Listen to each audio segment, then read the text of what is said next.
65 ans après l'indépendance de la RDC, les réactions fusent de partout sur la gestion du pays, sur tous les domaines de la vie nationale. Josiane Polo, activiste sociale et membre de la famille des Polo Maurice, père de l'indépendance, estime que 65 ans après, il n'y a ni recul, non plus d'avancée sur la marche de la RDC.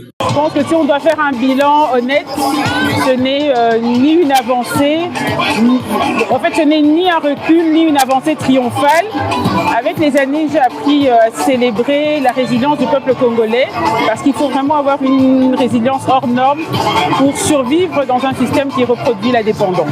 De son côté, Maître Valérie Kabanga Kalala précise qu'il y a tant soit peu une avancée sur la participation de la femme politique aux institutions du pays, 65 ans après. De continuer à travailler de façon à respecter la parité au sein du gouvernement. D'ailleurs, moi, je souhaiterais dans le prochain gouvernement en gestation qui est vraiment 50-50.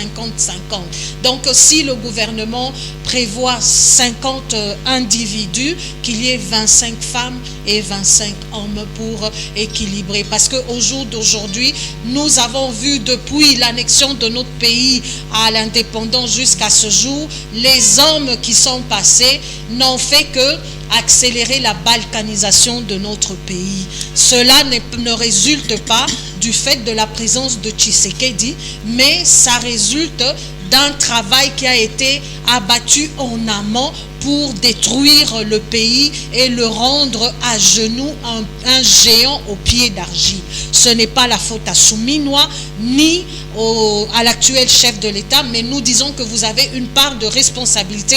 Plusieurs défis restent à relever pour le bien-être de la population congolaise dans son ensemble.